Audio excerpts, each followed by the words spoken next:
Trespass into the domain of the gods.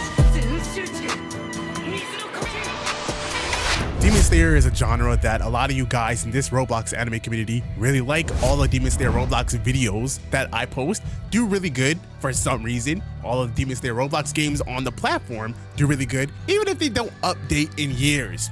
I don't know. So it's clear that you guys really want a good Demon Slayer Roblox game, and well, we just have not been getting that. Now, don't get me wrong, there's a lot in development, a lot of Demon Slayer Roblox games that devs are working on, a whole lot. We got Demon Bane, I made a video on that. Where is that game? I don't know. We got Yaiba, and that's one of the biggest, best upcoming Roblox Demon Slayer games that people have been looking forward to and had noted. That game is a passion project, but they just kind of stopped. I don't know what's going on with that game. That game will still release. They do still plan on opening and releasing that game and working on it, but as of right now, it just seems like it's not in development or being heavily worked on right now. We got Slayer's Retribution. That game is created by Hawk, and that boy Hawk is a seller. So that game, I just don't know what's going on with that. But finally, we had a trailer released, or a devlog. So they really gave us a lot of information within this devlog that we're going to break down in this video, guys. So of course, make sure you like and subscribe if you want more information on Hinokami, because that's going to be the game that we're covering in today's video. And I already know a lot of y'all are looking forward to Hinokami. I had it in my comment sections under my previous videos. Y'all wanted me to talk about it. So here we are, guys. Of course, I should probably start off by saying this game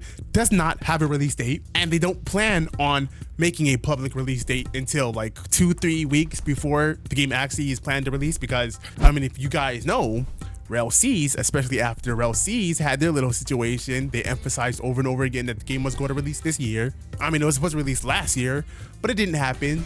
But they emphasized over and over again that it was going to release this year. And of course, beyond their control, because it's a Roblox little thing, it's a lot to explain, but they don't know if it's going to release this year. So this video was recorded before the Rel C's announcement. So actually, the Rel brothers actually did announce that Rel C's still is planned to release this year now, because the whole issue, the whole reason why the game got delayed has been fixed. So if y'all want to go watch that video, y'all can go watch my previous video. I just uploaded it yesterday, but yeah, this video was recorded before all that happened. So yeah, after that, devs do know that they really just can't be putting out release dates like that. And so wisely so, these devs decided to not give a release date until like 3 weeks before. Makes sense. And it's good. Now, the first thing I want to talk about is the different ways to progress in this game. They did talk about this a little bit in this video. First of all, there is a reputation system. So you could be the good guys or you could be the bad guys. There's like quests you could do where you could save them.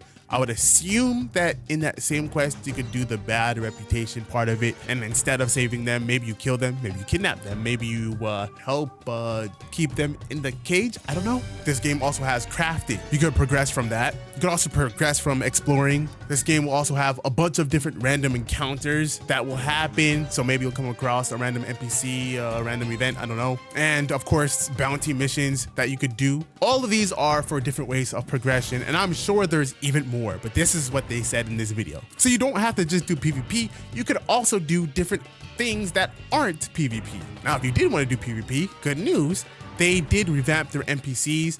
As opposed from having them come straight towards you and straight back, you know, not moving like a player, they upgraded their whole NPC system. Now, when you fight NPCs, it's more like fighting another player. On top of that, NPCs also have a little thing where they have different variations. For example, maybe you'll have, or what they say in this video, they'll have like a NPC, for example, where if you look at it, it'll give you this little effect the longer you look at it. Maybe you'll become more dizzy or whatever. I forgot exactly what they said in this video, but the longer basically you look at him, the more your character will be affected. Maybe it'll make it harder for you to see. Well, that same exact NPC will have a different variation where it works like Enderman, where if you look at him, he becomes, I don't know, more aggressive. And he also teleports across and everywhere around you. That's just one example of different NPC variations. So maybe there'll be like, for example, an NPC that, you know, for example, if he uses his fist, maybe there'll be a different variation where he does martial arts. Or maybe he just uses legs.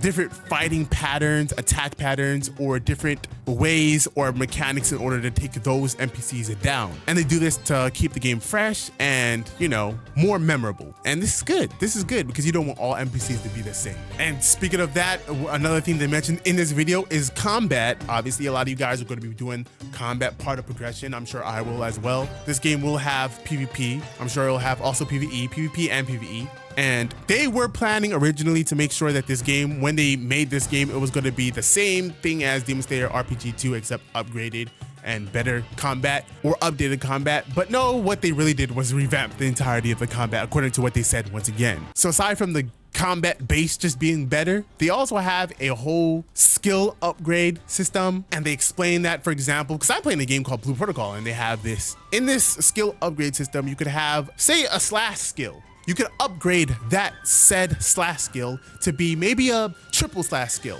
or upgrade it to be just a different move. You can upgrade your moves within this game to be a better version of that move. I don't know if they'll have different branches of that one move. So maybe you could choose, for example, a slash. You could choose to have 3 slashes, or turn that slash into a tornado spin cycle type move. I don't know if they'll have that. Maybe it'll just be one upgrade of a move, but it's a thing regardless. They'll also have mastery, the typical mastery system that you have in these Roblox games. They'll also have ways to even upgrade the effects of these moves. And so that's pretty cool. I mean, that's also in Blue Protocol. So they seem to actually be putting a lot of detail, a lot of effort into actually making every aspect of this game worth playing, fun, enjoyable, and different. What we don't see enough of is the map. They do show us like a snow map. They show us a different, I forgot what it was called, Kaido in this video, the upgraded version, but I want to see more of the map, me personally. We did see a bunch of different sneaks, different areas, but hey man, I like to explore. And you know, since exploring is one way of progression,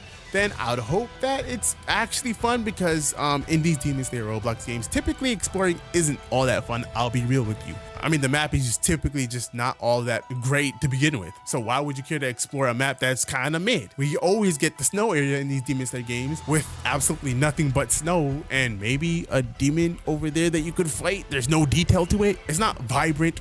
It's not colorful.